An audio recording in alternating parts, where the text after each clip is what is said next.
Hi hello ನಮಸ್ತೆ. ನೀವು ನೋಡ್ತಾ ಇದ್ದೀರಾ ಆತ್ಮೀಯ ಚಾನಲ್. ನಾನು ನಿಮ್ಮ ಗೆಳತಿ ಸಂಗೀತ. ಇವತ್ತಿನ ಟಾಪಿಕ್ ಬಂದುಬಿಟ್ಟು ಯೋಗ. ನಾನು 10 ವರ್ಷದಿಂದ ಯೋಗಾಭ್ಯಾಸ ಮಾಡ್ತಾ ಇದ್ದೀನಿ. ಇವತ್ತು ನಾನು ನಿಮಗೆ ಯೋಗ ಅಂದ್ರೇನು, ಯಾವಾಗ ಮತ್ತು ಅದರ ಲಾಭಗಳ ಬಗ್ಗೆ ಸಂಕ್ಷಿಪ್ತವಾಗಿ ತಿಳಿಸ್ತಾ ಇದ್ದೀನಿ.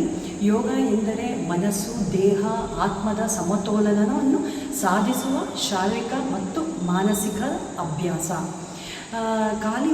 ಯೋಗ ಮಾಡಲು ಅತಿ ಉತ್ತಮವಾದ ಸಮಯ ಅಂದರೆ ಬೆಳಗಿನ ಜಾವ. ಖಾಲಿ ಹೊಟ್ಟೆಯಲ್ಲಿ ಯೋಗ ಮಾಡೋದ್ರಿಂದ ಶಕ್ತಿಯ ಸರಿಯಾದ ಅರಿವು ಸಾಧ್ಯವಾಗುತ್ತದೆ. ಖಾಲಿ ಹೊಟ್ಟೆಯಲ್ಲಿ ಡಿಟಾಕ್ಸಿಫಿಕೇಷನ್ ಪ್ರಾಸೆಸ್ ನಡೀತಾ ಇರುತ್ತೆ. ಅದರ ಜೊತೆಗೆ ನಾವು ಯೋಗ ಮಾಡಿದಾಗ ಅದು ನಮ್ಗೆ ಇನ್ನೂ ಲಾಭಕಾರಿಯಾಗಿರುತ್ತದೆ.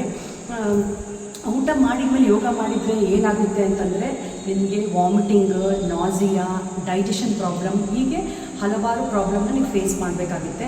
ಕೆಲವು ಜನಕ್ಕೆ ಬೆಳಿಗ್ಗೆ ಯೋಗ ಮಾಡೋಕ್ಕೆ ಆಗಿಲ್ಲ ಅಂತಂದರೆ ಒಂದು 11 ಗಂಟೆ 12 ಗಂಟೆಗೆ ಮಾಡ್ತೀನಿ ಅನ್ನೋರಿಗೆ, ಮಕ್ಕಳು ಸ್ಕೂಲ್ಗೆಲ್ಲ ಕಳಿಸ್ಬಿಟ್ಟು ಸ್ವಲ್ಪ ಟೈಮ್ ಸಿಗುತ್ತೆ ನಮ್ಗೆ ಅವಾಗ ಅನ್ನೋರಿಗೆ ಸ್ವಲ್ಪ ಲೈಟಾಗಿ ಏನಾದರೂ ಪ್ರೋಟೀನ್ ರಿಚ್ ಬ್ರೇಕ್ಫಾಸ್ಟ್ ತೊಗೊಂಡ್ಬಿಟ್ಟು 3 ಅವರ್ಸ್ ಆಮೇಲೆ ನೀವು ಯೋಗ ಮಾಡ್ಬೋದು. ಸಪೋಸ್ ಸಾಯಂಕಾಲ ಮಾಡಬೇಕನ್ನೋರು ಮಧ್ಯಾಹ್ನ ಊಟ ಆದಮೇಲೆ 4 ತಾಸು ಆದಮೇಲೆ ನೀವು ಯೋಗ ಅಭ್ಯಾಸ ಮಾಡ್ಬೋದು.